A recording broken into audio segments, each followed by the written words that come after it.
Hey guys, Alan Corey here. Welcome to the House of AC. I'm going to answer two questions for you today. Question number one, how come if I've got two offers for the exact same amount of money that the cash offer is considered better? And two, how come when I'm looking online and I find a house that seems to be completely underpriced and makes me very excited and I want to go buy it, the last line in the listing says cash buyers only? Well, I'll answer that for you because this answer to both of those questions is exactly the same. In short, a cash buyer means I don't have a whole lot of risk with my offer. This deal's going to close.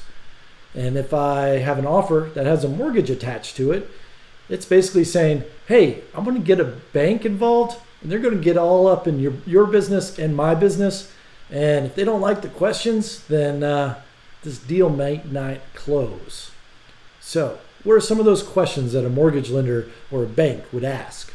Well, for the buyer, they're going to ask them, hey, where'd you get the money to buy this house? Where's the source of this down payment?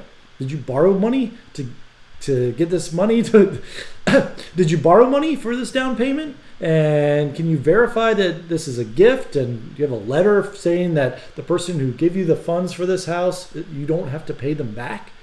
Or they might say, hey, I was looking at your bank statement from 2 months ago and you have this large cash deposit, and can you explain where this is coming from? Do you have a receipt? Oh, you run an all cash business? You didn't tell us about that before. Do you file taxes for this business? Do you have an operating agreement? Do you have an LLC? Do you have a tax ID number? Can you show us the profit and loss statement of this business? Oh, it was just a garage sale? Well, that seems suspicious. I might not lend on this house.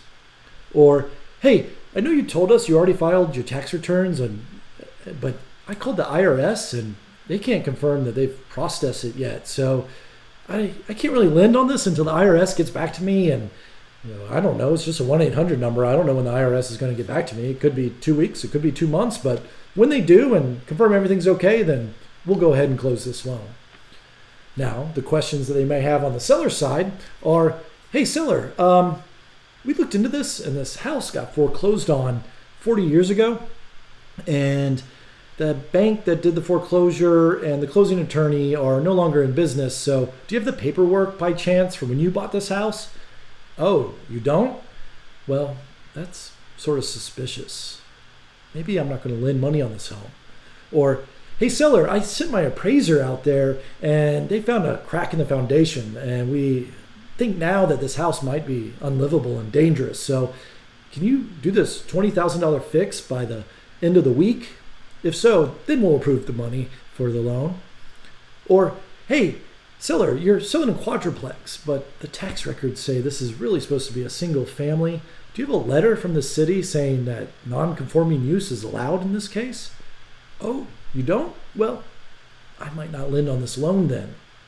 So now, granted, these are actually pretty good questions. If you're buying a house, you sort of want someone asking those questions on your behalf, but it's also maybe a reason why you'd only want to sell to a cash buyer, right?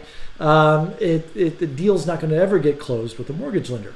And a cash buyer is also saying, hey, I've got the funds to buy your house in all cash, and I've also got the funds to deal with this after the closing. So just give me the house at a discount so I can deal with this later.